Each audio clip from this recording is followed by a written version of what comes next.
Was that sort of common with the rivalry that the two of you had, that you would kind of psych yourself out before you played her in matches? Thinking back about how I felt at that time, I know now that I always already lost in my head.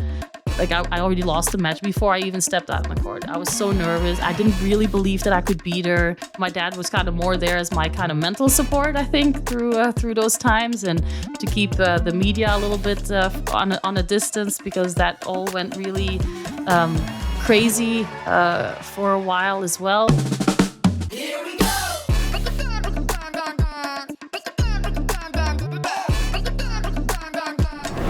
Hi, everyone. Welcome to the third episode of our Lovell podcast. We're doing a French Open special today because the French Open is on, and I'm really excited. I've been stuck in front of my TV for the last few weeks. So Sophie sent out some questions on our social media platform, and I'm going to try to answer them as well as I can. So Sophie, let me know what were some of those questions that came in. Yeah, so I have a ton of questions. What I find so interesting about these slams is sort of what goes on behind the scenes. You have so much experience as a player. You've been playing there since you were, 3 years old? And so I wanted to kind of get some questions about that. And then, the fans had a bunch too, also about you as a player and about Paris and just kind of the fan experience there. And so I did kind of want to go back to when you first started playing there and sort of your debut at the French Open, which you were 15 years old. Yeah, I think I was 15 when I played my first juniors event there.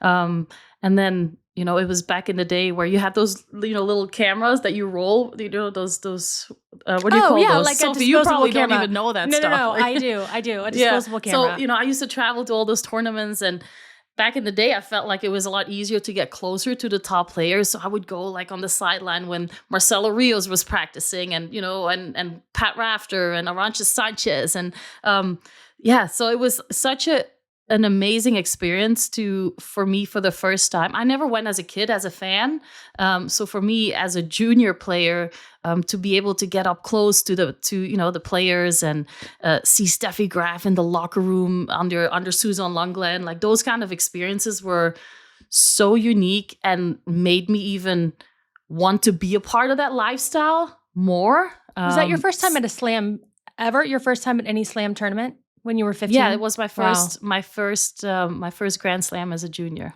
Yeah. Wow, I can't imagine. And what was that run like when you were 15? Not great. I remember I lost to, who was one of the best juniors at the time, was Cara Black. She ended up being a good singles player, but even a better doubles player. But I learned a lot from her. And there's also a big tournament in Belgium, in Charleroi, on clay, a junior tournament before the juniors start at the French Open. And I remember just learning from her, like looking at her, seeing how professional she was, seeing, the warm up that she would do just on her own. Like she didn't travel with, a big group of kids, right? And so I think her brother was with her, or he was her coach at the time, but just like how locked in she was. And I remember as a young junior seeing that and kind of taking that with me and learning, from those kind of momentums that you pick up. And, but I didn't do great at the French as a junior, but I was also a very young junior, right? I think I could still play under 16s too. So, it just fed my motivation and my hunger to be, up there with the pros one day. God, 15 years old. I mean, I'm sure most of the viewers can relate. I was like getting my braces off and not getting asked to prom at 15. Like, that's just crazy. I still had all the pimples and all that stuff too, like going through all that stuff. So were you still at that time? Were you in school in any way? Like, were you traveling, doing like travel schooling? Like, what was that like? I was in school. So the way that the system in Belgium worked was I was at the Federation in Antwerp, where I was in a boarding school, training at the Federation, but I was at a stage. My coach was Carl Maas at the time, who ended up being my coach for many years. And who I'm still close with. But it's school at that point. I was still doing my exams in school. I would miss a lot of weeks because of travel. So it was really hard to keep up. And the system wasn't really adjusted to a traveling athlete, traveling student, right? And I think I had really good intentions to take my math books and my English books and my Dutch to do it all on the road. And there was, I wasn't traveling with a laptop or anything, so it was basically, a big bag of heavy books, and lost interest because I felt like I was on my playground at the tennis. I mean, and you're that like, was, sorry, I forgot my backpack. I don't know what to Yeah, tell you. sorry, didn't have time.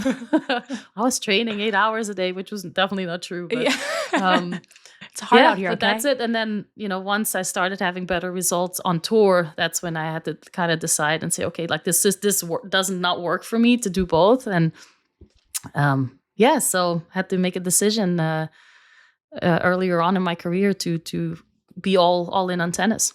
Which, I mean, obviously worked out. It was, 2 years later that you were in the final at the same tournament? Yeah.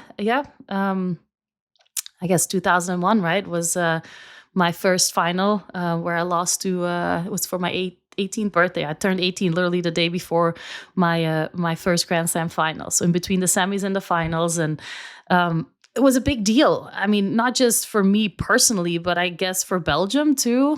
Justine, Henin, and myself, we played the semifinals for the first time in a Grand Slam against each other. And that was probably the only match I won against her on the French Open clay courts. What's the French crowd like in that environment? I mean, are they rooting for everyone? Like, what's the energy like? Because we're so close to Belgium, I just remember walking out and seeing so many Belgian flags on Philippe Chatrier. And that was like really, really cool. I do feel like because of her native language is French, right? Being from the south of Belgium, and that there was more of a connection to from the French crowd. But again, it almost felt like playing at home because, it's a 3-4 hour car ride, from Belgium to Paris. So I had a lot of family members there.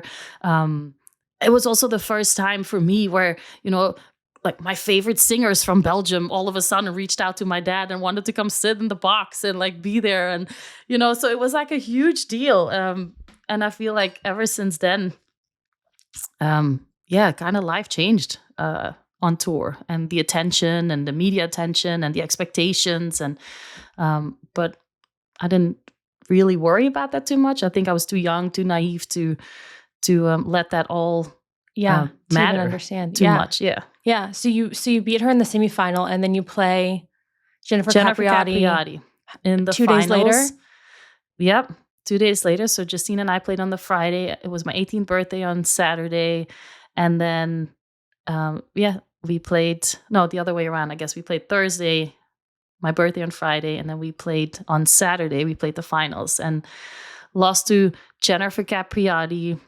Had chances to win. I think I was 2 points away from winning. It was a very close 3-setter. I think it was like 10-8 in the third or something like that. Very, very close. Like still one of the longest matches in French Open history, right? It was like Is it? I don't know. So. Yeah, it was like 2 Right. hours, 2 hours, 21 minutes, like something like that, a really long match. And it was really cool for me to get to play against her because I, growing up, like loved watching Jennifer play. Also, my dad was a soccer coach in Belgium, and I used to get some like Diadora gear because his team was sponsored by Diadora, and then Jennifer was like wearing all that Diadora gear. So whatever she was wearing, I would like once in a while get a couple outfits, and I felt like it was like the greatest thing in the world that I got her like same outfits and all that stuff. So to be able to play against her, and I remember at one point I think I was 2 points away from I think I was like 15-30 on her serve in the third, and she was serving to stay in the match, and all of a sudden like I see in the hallway, like on the back of the court, I see all these people like getting ready to set up for the ceremony.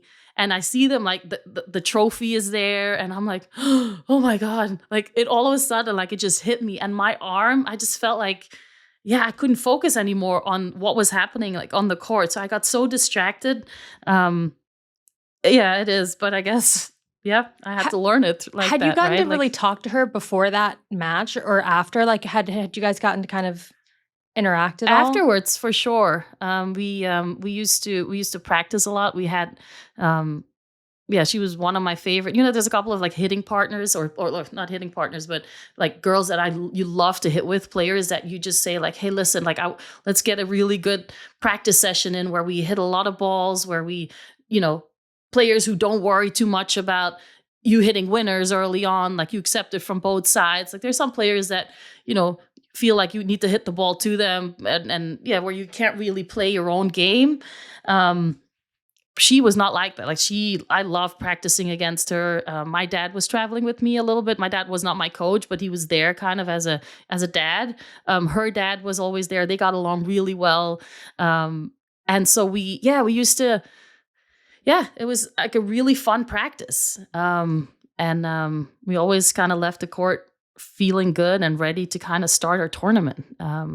Played her, I think, at the Masters in LA a couple of years later, or 1 year later, I think, when we played at the Staples Center. And so I mean, she's one of the players that I would love to like see again at the Legends tournaments, right? Like you know, when you play at Wimbledon or matches at the US Open, or like she's definitely one of the players that I would love to see out there again and see, you know, just hit tennis balls. Have you guys gotten to see each other at the Hall of Fame or anything? Not yet. No, not yet. I haven't seen her for a long time. We've been in touch here and there a little bit, but nothing consistently. So we're manifesting. It would be great. Yeah, to have her match back on the tour a little bit. Now that we've said it, it'll happen. So you play Justine in the semis, Jennifer Capriati in the finals, two huge matches. What was your run up to those two matches? Because a question that one of the listeners asked that I thought was interesting was, do you find that it's best to kind of ease into the tournament and play maybe a qualifier in the first round, or do you like to hit it head on and play kind of a more top ranked players right from the jump, or is it kind of better to ease into it? I never really thought about it at that stage of my career. I was just super excited to play anybody. Everybody was higher ranked than me most of the time anyway, right, at that stage of my career. So I felt like I was the underdog. I felt like I had nothing to lose. Clay, although I grew up playing on clay in Belgium for 6 months out of the year, everything else was indoors, sometimes hard court, sometimes an indoor carpet. Clay wasn't my favorite surface to play on, but it's really hard for me to get back to your question. Like, it's really hard for me to remember a lot of matches. I remember my feeling more than I remember score lines. I remember opponents. I just remember feeling that I wasn't playing my best tennis. And then all of a sudden I'm in the final of the French Open. Like, I remember feeling like, yeah, but I can still do much better. Like, that's how I felt. And, do you still feel that way now? Your own kind of criticism that's in there, right? And yeah, because my team would say like, no, but looks like you're moving well. It looks like you're, I was early on like making a lot of unforced errors still, where I just wanted to go for my shots and really didn't think too much about strategy or reading your opponents. And but yeah, I just remember feeling that I felt like I could still play much better, and I had played so much better before. But which on the other hand also was very motivational, right? Because I was beating good players. But yeah, I don't know. Maybe Mike can help with looking at some of those pre-matches or those earlier on matches. I think I played Pucek. I think she was one of the players that I played. One of my favorite stories is one of my best friends now, Mark Hermans, who was a triathlete in Belgium. I met him there for the first time. He had a tragic accident where he broke his back, and he came to watch me play at that French Open for the first time. So it was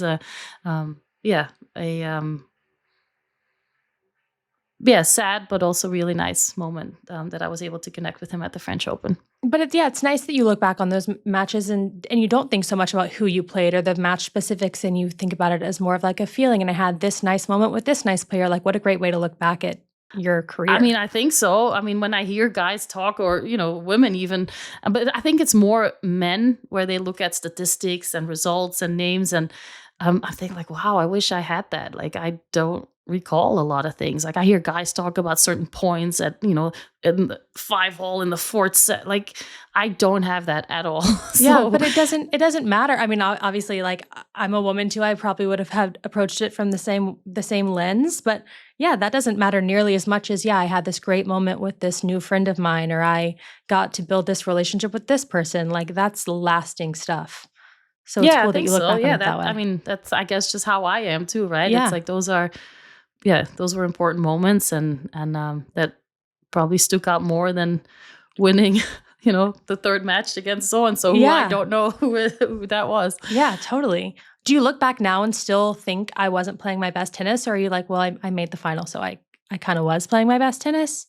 I think now I look back to it and think I was good enough on the day to beat these players. I didn't have to play my best tennis. Back when you're younger, you think like, oh, these top players, they play their best tennis all the time. And that's something that I learned as I got older, is that that's really not what you have to try to achieve. Is you want to play perfect tennis, but there's not many matches in my career that I can say like that you can say like I almost played with my eyes closed. Like I could hit the ball wherever I wanted to. It was landing perfectly. Most of it is being good enough on the day and trying to find ways to just be a little bit better than your opponent. And that's how I feel about it now. But at the time when you're in the middle of it, you always you don't want to make the errors. You don't want to make the double faults. You want to be, the aggressive player. Don't, let your opponents push you back and start defending too much. So you want to do all that. But yeah, you just learn as you get older that you just have to be good enough on the day, and your confidence and your level will grow by kind of, playing with that mindset. And obviously you have to put in the work and all that stuff. But yeah, it's just a different mindset as you get older. Yeah, I mean, I think the reason that people maybe have that misconception of why they're always playing their best tennis is because you guys are in your heads, but we're watching it going, wow, they hit the ball exactly where they wanted to hit it. It looks so easy. And so that's just a testament to how, even when you're in your head thinking, I'm not doing my best at all, it looks like absolute magic out there Yeah, I from guess. And this I always, perspective. when I looked at other players, I always felt like that too, right? I was like, wow, they hit the ball so hard.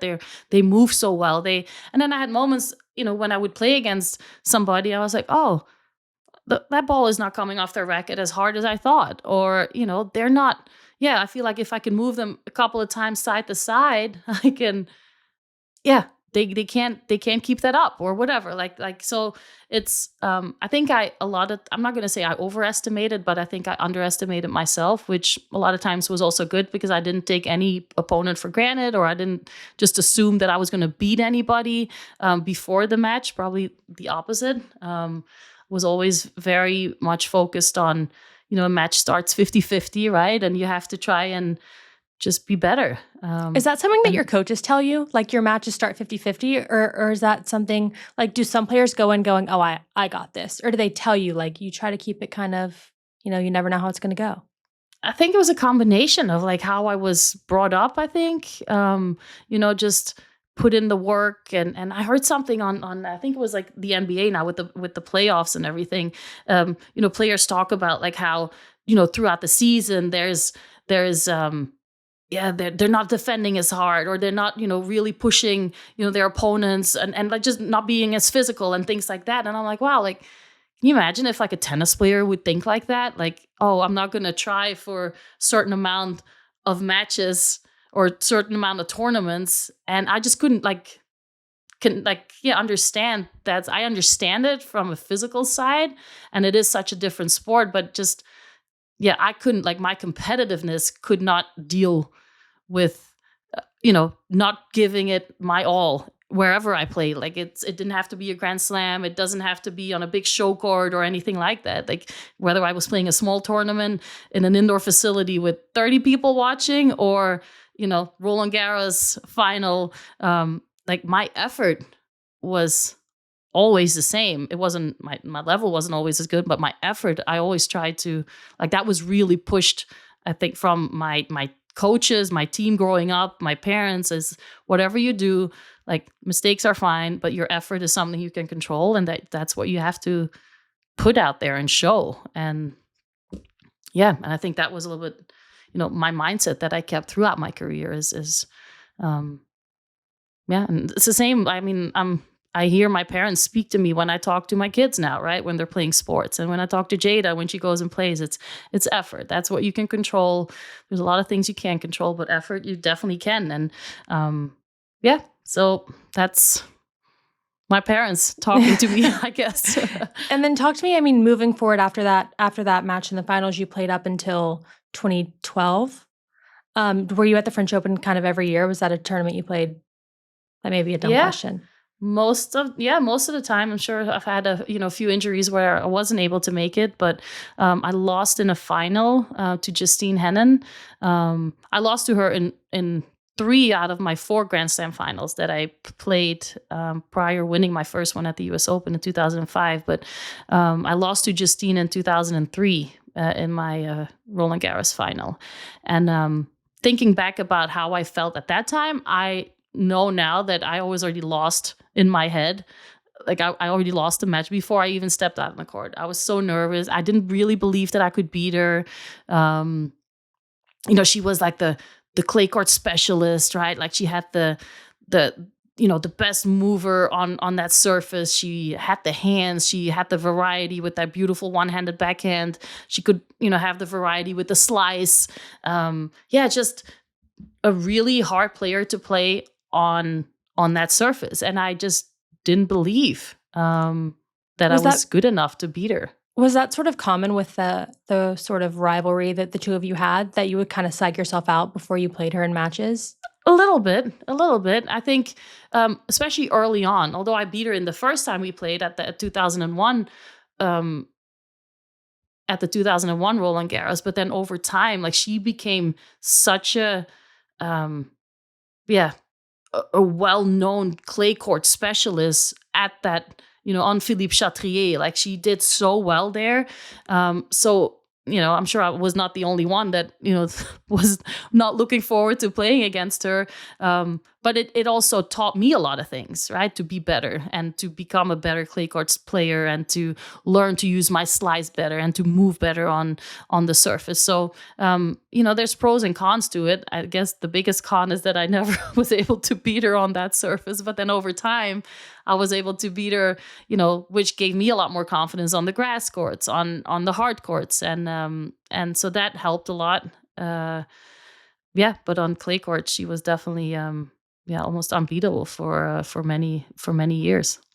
I want to go behind the scenes. A lot of the listeners that wrote questions and had questions kind of behind the scenes of the logistics of the tournament. But before we do that, do you have a match? I know there's so many notable matches from the French Open tournaments. Do you have one that's your favorite that maybe is a little bit of a lesser known match or a lesser known even experience of the French Open?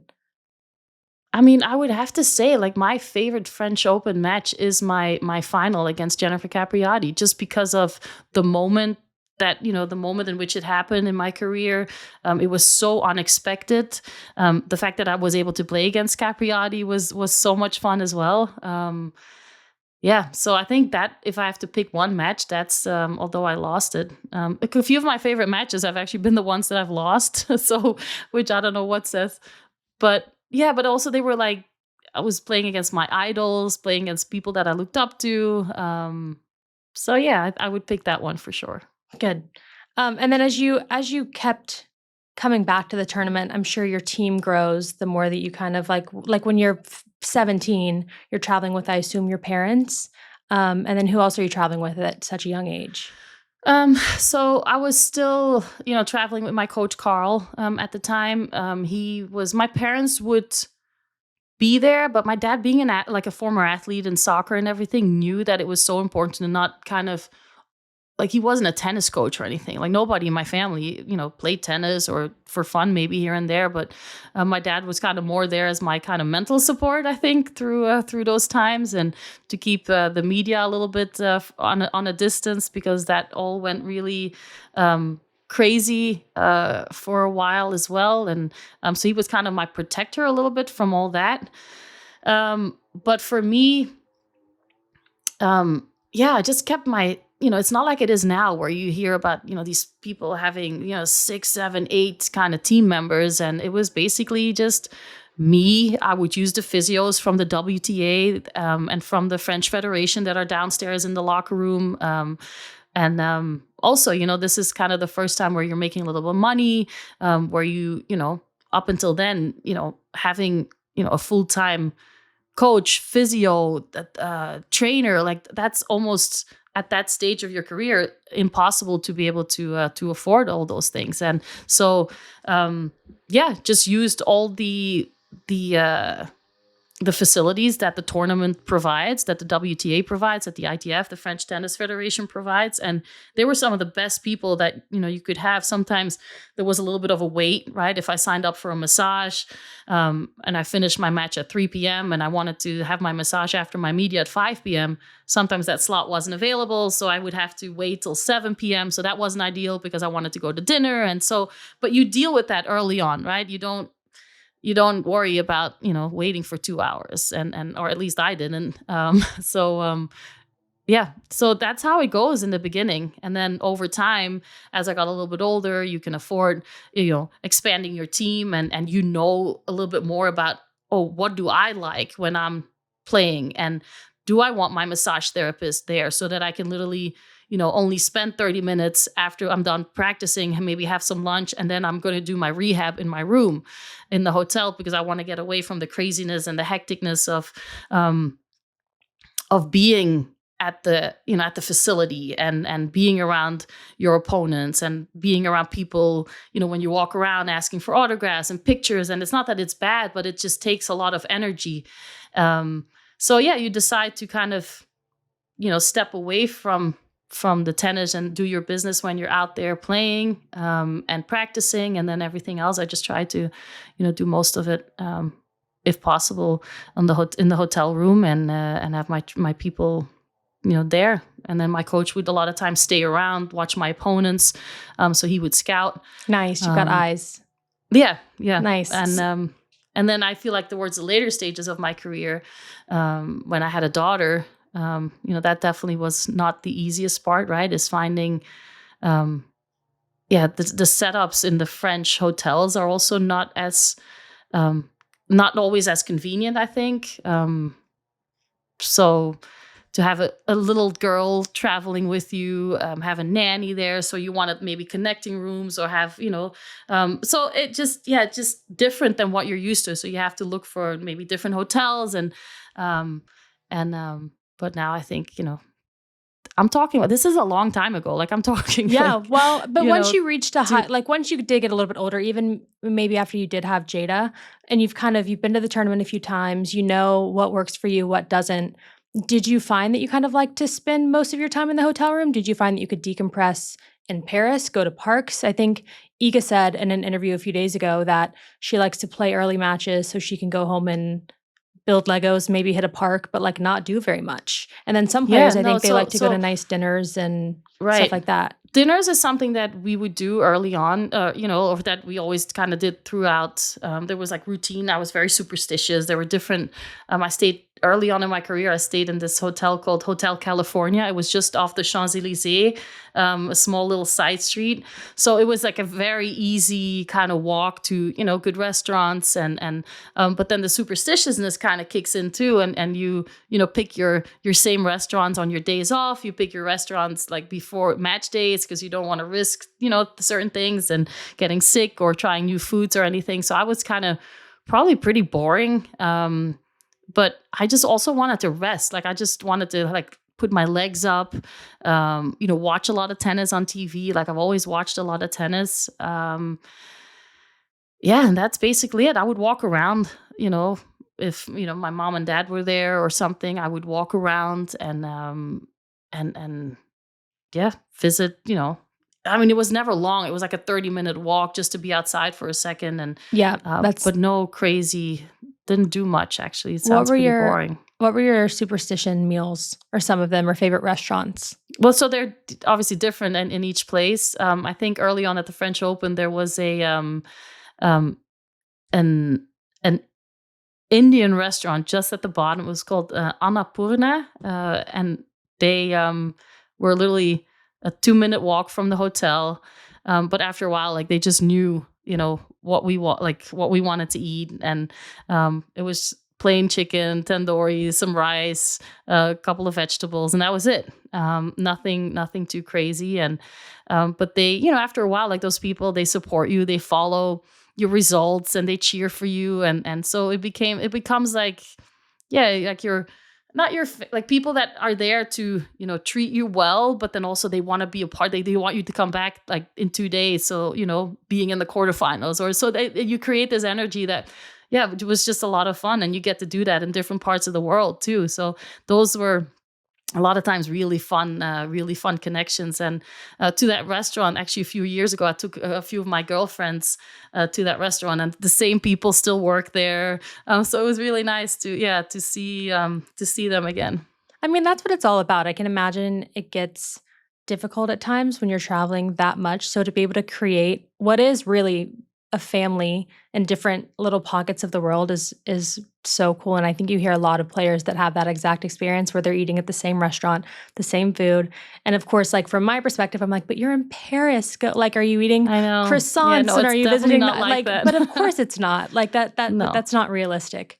But the thing is, like, you do get a taste of it, right? Because when you doesn't matter what hotel you're in, like the breakfasts, like the French breakfasts are so different than what it is, in any part of the world, right? So you do get the croissants and the chocolate, the pain au chocolat, and you get all those kind of things there. But then it's a matter of like, that's also part of growing up is, okay, like I'm going to wait until I'm done playing before that's how I was, right? Like I didn't want to eat those things because, and that's the kind of that hard kind of, everything has to be perfect if I want to, achieve good things. And I wanted to I didn't want to eat them because I thought, like, if I eat this, that's not going to give me good energy. I'm not, so I would that would be like the treat at the end of the tournament when I was done.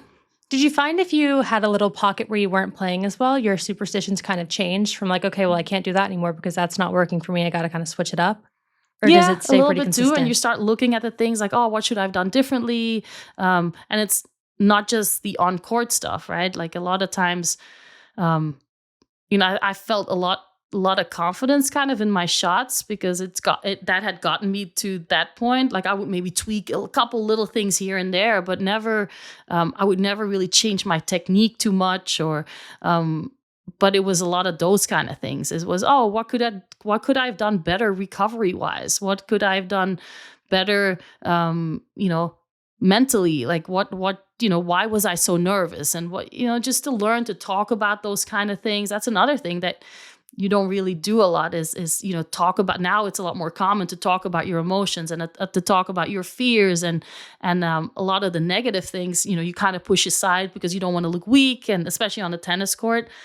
But once I learned, to do that, and one of my, favorite people that I've ever had on my team was Sam, he was my trainer, my osteopath. And from the moment that I laid down on the table, on the massage table, he was like, that's when, everything, I would start talking, and I would talk about, he never played tennis, but I would talk about like, oh, my timing was a little bit off with my forehand, or why am I late? Like, and he didn't know like how to react, but just from him not being a tennis player, it just gave me a different view on things as well, and how the brain works, and how, focusing your attention on some of the negative things, just to get through that. And it's all a learning process. And the tough thing about tennis is, we can practice our forehands and our backhands and our serves, and you can do anything you want on the practice court, but there's the mental side and dealing with emotions,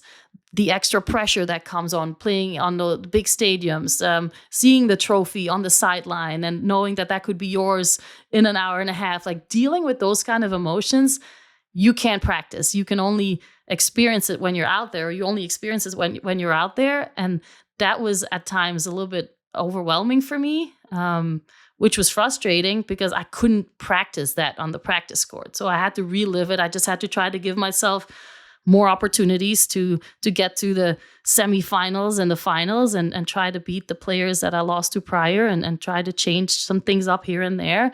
But that's definitely, I feel like, one of the hardest things in tennis is that you want to work on your mental side, and you want to become stronger mentally, but you can only practice or only learn as you're going through it in matches. And Did you find that it did get easier the more you played? I mean, the more, Yep. It gets easier. It gets easier with life experiences that happen off court as well. You know, you learn to kind of, have just a different perspective on it all, and it's not so black and white. It's not just win or lose. It's you know, getting older, maturing, knowing the team that you have around you, being very consistent with the work that you're doing.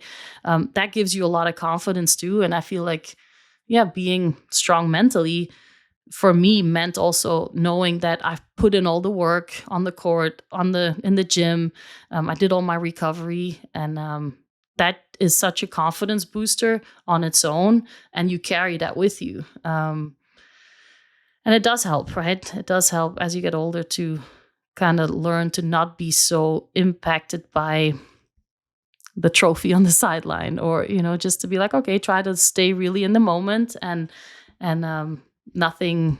I think that's the biggest thing that I learned, is just to try to stay in the moment and not let the negative kind of thoughts take over, and learn to, they're always there. They're there, but you just don't let them take over your nerves, your nervous system. That's a lot to put on. We have so much expectation on these tennis players to be mentally tough and to go out there and perform at such a crazy level all the time that I even find myself forgetting sometimes. Like, a lot of these players are like 19. You know, like there's so much expectation on them to be so emotionally aware and mature, and you can only do so much. So to think like, of course you're going to go out on the court, see the trophy, and freak out, you know. And we have a lot of what's the right word? Just there's a lot of pressure on these players to like always be on and always be the best and always be mature and always handle things perfectly. When us in our own lives, me at this podcast desk, like I make mistakes, and you know, I don't feel like there's a ton of grace all the time for these players. It's understanding the process, like, and trusting the process, right? It's trusting that it's going to take time. And that's the great thing about tennis is, you know, it has taken a lot of time for any of these players to be in the main draw of the French Open. Like, it's taken a lot of time for them to get there. We have a lot of goals. We have a lot of short-term goals, but there's a lot of long-term goals that take years to achieve. And for a lot of players, they don't make it either. They all have the goals to, you know, trying to get into the main draw of a Grand Slam is, for a lot of players, the goal. And so it's understanding the process, and everybody wants to do well. And, you know, we have 4 Grand Slams a year, and everybody wants to do well. The good thing is that we have the opportunity that if you don't do well in Australia, literally a few months later, you can try to be better at the French Open. And so it's the process, is knowing that you have to trust the process, is that you have to be patient. It doesn't change all of a sudden, right? That because there's more media attention, or people are talking to you about your losses in the media or your wins, that it automatically will just get better.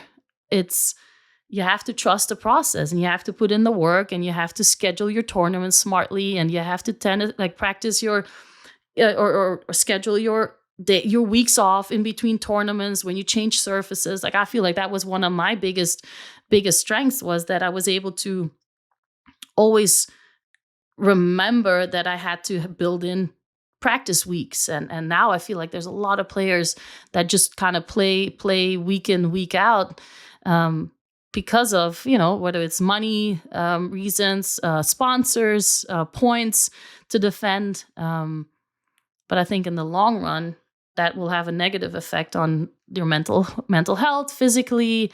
So it's important to find that balance that works for you. And I feel like with my team and the people that I had around me early on, I was able to find the balance that really worked for me. And I always felt very hungry getting to the tournaments, and I was so ready to start playing. Once you had kind of more choice in your schedule and a little bit more freedom, maybe financially, what did the weeks or week leading up to the French Open look like for you, as far as practice, trying to get your mental state right? Walk us through a week before.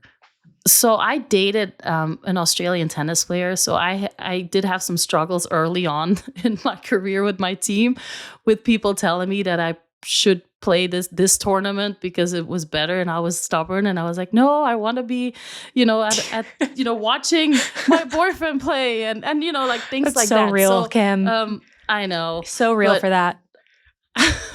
but at the end of the day,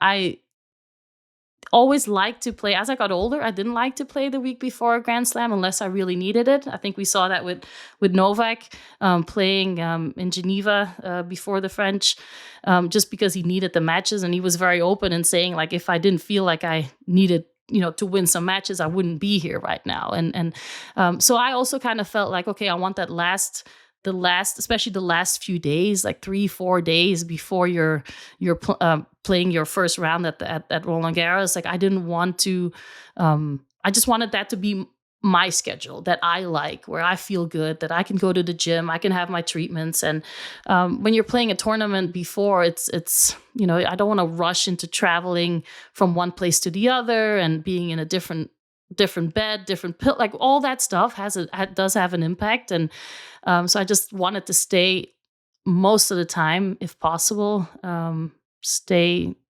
an extra few days, preparing myself at the site.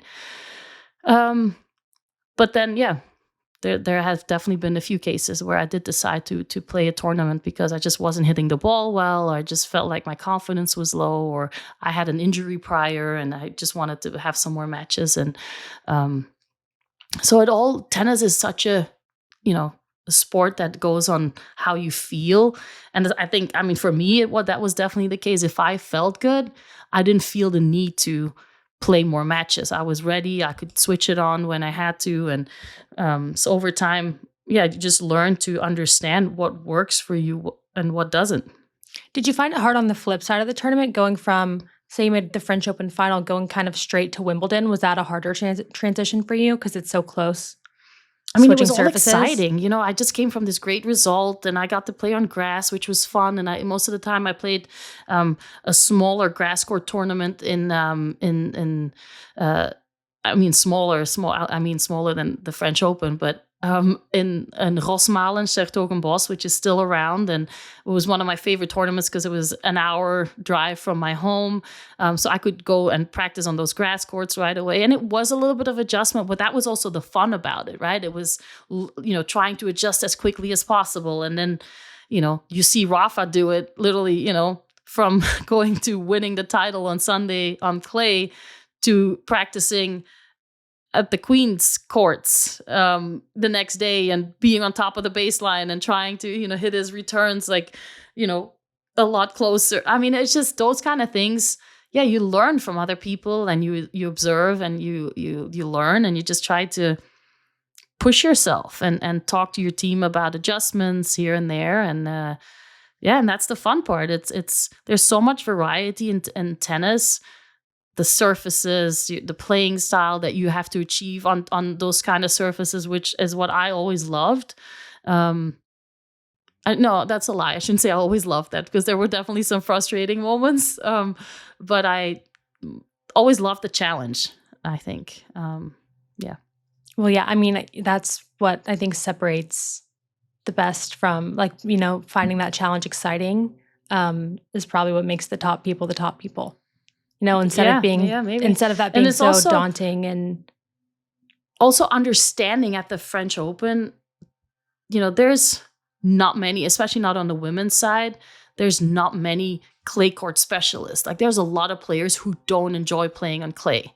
And I think from the moment that I understood that, and like I said in the beginning, just to be good enough on the day, doesn't have to be my best feeling, but if I could win my matches, where I just had to be good enough on the day. My opponents also didn't like sliding on clay, or didn't like that the timing, or that there were more bad bounces, or that, it was harder to hit the backhand, the higher backhands. And those were all moments where, that made a big difference for me once I, was mature enough to realize, like, oh, my opponents also don't like this, unless I was playing Justine, or, a few players that loved the clay. But that became such a important realization for me, knowing that, my best tennis or not playing my best tennis was a lot of times still better than other players who didn't enjoy playing on the clay either. So that comes with that kind of maturity and the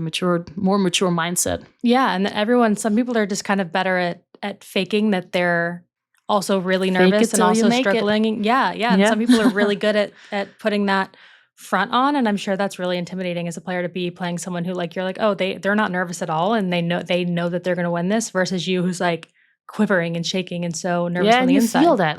Yeah, you feel that as an opponent. I can feel when my opponent is starting to be a little bit more nervous. You feel it with the shots, you see it with the movement, being a little bit late, a couple of mistakes that they weren't making up until a couple minutes prior. So like tennis is also very much an intuitive sport, and you learn to read energy, you learn to read body language, and so there's so many things like that you can pick up, and that even at times where you're losing, where you feel like, oh, the door is maybe still open a little bit because you just showed me something that I can definitely use to try and, be more consistent or try to break you down a little bit. And I think that's the fun part about the whole mental side of the sport, is that you can, read those things You can from your crush opponent. them emotionally.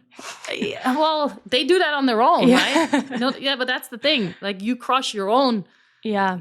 game. Like, Yeah.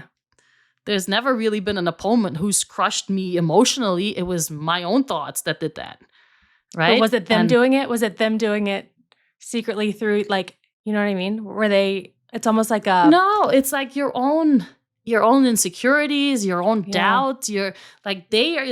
That's what gets you down. But yeah, I guess when you learn to not feed into that so much, Yeah. and kind of put the focus somewhere else, you learn to... That's hard to do. That's really hard. That's a hard thing to learn to do. It is, but that's just how tennis creates that. You learn that unknowingly. Mm-hmm. Mm-hmm. I never consciously was like, oh, let me do this right now. I'm like, no, you just learn to do that over time. Kim, I have one of the most... We can edit this question out. I have such an unhinged question. Okay, because oh boy. I was watching a documentary. God, okay, I'm just going to say it. I was watching the Paul brothers documentary. Are you familiar with the Paul brothers? Logan and Jake Paul? Oh, yes. Okay. Yes. Well, they have a documentary out. I was watching their documentary, and they were interviewing Jake I'm Paul's a big girlfriend, fan of Utah. Me Yeah. too. So am I. Okay, I was hoping we would have this little moment because I just had to admit that I watched the Paul brothers documentary. So I was hoping we would get to that moment. I'm a big fan of Utah as well. And they were talking to her, and she was saying that before Jake has a match, they don't sleep in the same bed, because if she gets bad sleep, or if she's like tossing and turning, she gets nervous that Jake's gonna have a bad match, he's not getting the right sleep, whatever. Did you ever have any weird superstitions like that, where like you and Brian aren't sleeping in the same bed, or like something you're like, stay away from me, I don't want to be near you before a big match? Not really, I don't think. Not like that.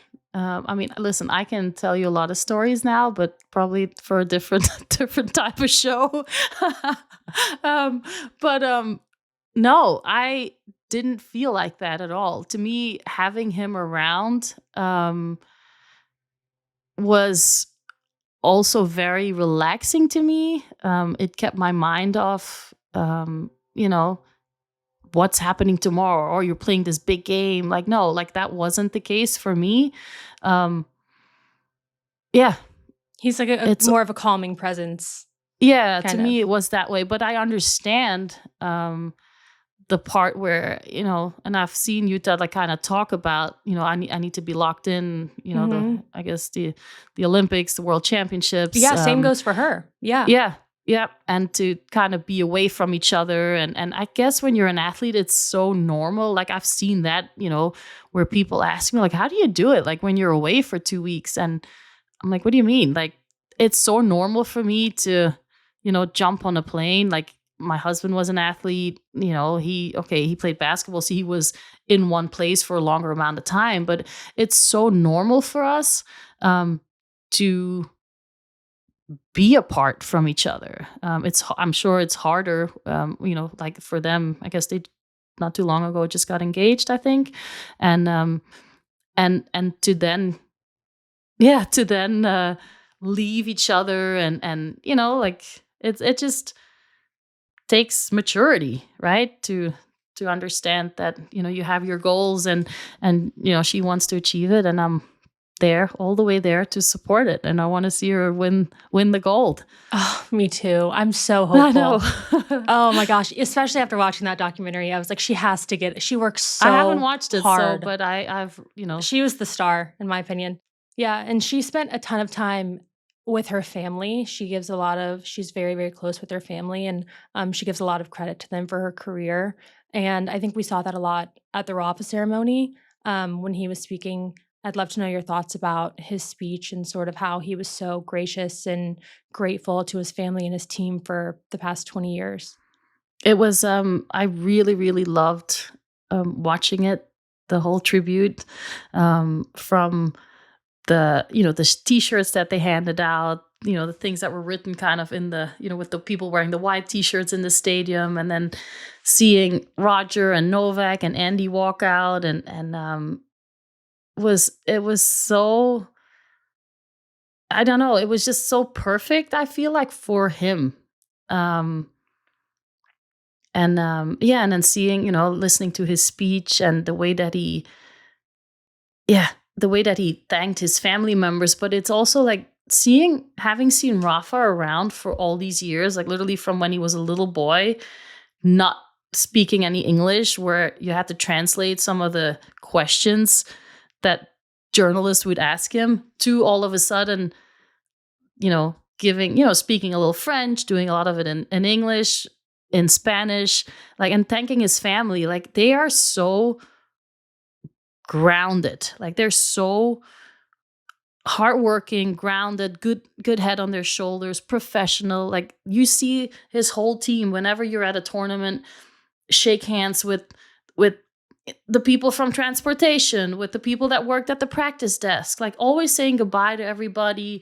Very, open. You can connect with somebody like him, very professional. And then, to hear him talk about his family members and how much they've meant. And you just always felt that, right? Like, he's had such a long relationship with every family member, obviously, but also his team members, and the relationship that he had with Carlos Moya, and with his uncle, and just the impact that they've all had was just really beautiful to witness there. And there is ups and downs, and there is struggles, and there's a lot of things that go on privately that you don't know, or that the people don't know about, but that makes the connection to those people even stronger when things do go well. And so to see their son there, was so cute, and it just makes me feel like, and I had the same with Andy even, right? Like to see, growing up playing juniors together, and then seeing him get married and have kids. It's like, you're like, oh yay, like, he's in this next stage of life. Seeing Serena, like there's so many fun, like, amazing stories about having these long careers with people, and then seeing them move on, and be well in life, and that's all you can hope for, right? And that makes you really excited to see that, life is it's not always easy when you've been such a professional, like a high level professional athlete, and very intense, to see it all kind of fall apart. But I just felt like this, was like the perfect tribute. And I feel like the French and Amélie Mauresmo, seeing her there, like, it was just a really nice, perfect, personal, deep kind of tribute. And I can't wait to kind of step on center court and see the plaque that they've put next to the ball boy at the net. So I want to see that in person. That was amazing. I yeah. don't know. I wasn't expecting it. I was already so blown away by the whole ceremony itself, and then they swept away the clay and showed the plaque, and I was done. Right, and it's like he didn't realize that it was like a forever thing, whereas he thought it was just for the day, or it was just for the tournament this year. But then when he found out that it was there forever, that was very nice, and you could see that he was really kind of touched by it. And so yeah, who knows, maybe in the future when we're all a little bit older, they might name one of the courts after know. him, or that would be Yeah. that would be really cool too. Yeah, that would be very fitting. Yeah, that whole ceremony. I mean, it really takes all of the people that he thanked to build someone like that, that is so lasting, and that humility just like showed in the moment you're just talking about, where they sweep away this clay thing and he just thinks it's there for a day and he's crying about it. And he doesn't even understand like really the impact that he's had. And yeah, the whole thing was beautiful. And to have everyone there supporting him was just amazing. It was like kind of the perfect day for it, right? And seeing them together, those four. It was just really, seeing them hug each other. And then, I mean, I cried a lot when Roger said goodbye at the Laver Cup, and, hugging and holding hands with Rafa, and all those kind of, images that you have from that day, to seeing it now, kind of being reversed towards Rafa was really nice. And you can just see like these guys are, they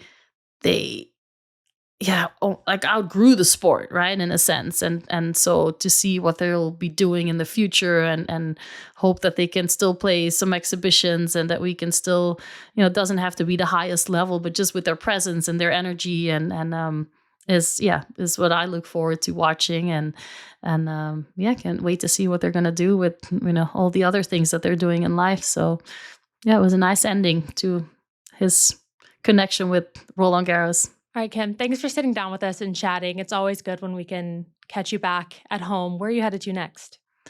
I'm home, and then our next trip will be, I'll take Jada to Europe, where she will prepare with her Belgium national team under 18, and they'll train. And then the middle of July, she'll play in Spain. The European Championships are in Gran Canaria, so I'll be there. Wow, watching. Good luck, Jada.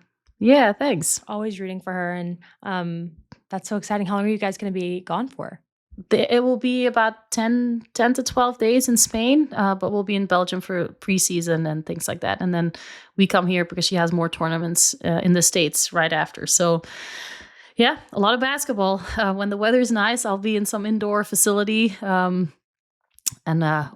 more basketball. I did find a little new little trick that helps me, because I don't know, for some reason, like the loud noise I don't really deal with well anymore. So I take my earplugs and I just put them, it's the whistles, it's the yelling of the parents, and I just put my earplugs in, and that's it. Kim, thanks for sitting down with us. Enjoy the rest of your summer and time with your family. We'll Thank catch you. you on the next episode. And then you guys can follow us on all of our socials at Love All Podcast. Pretty simple. And then you can subscribe on YouTube under Served Media. And we'll see you guys for the next episode. Thanks for listening.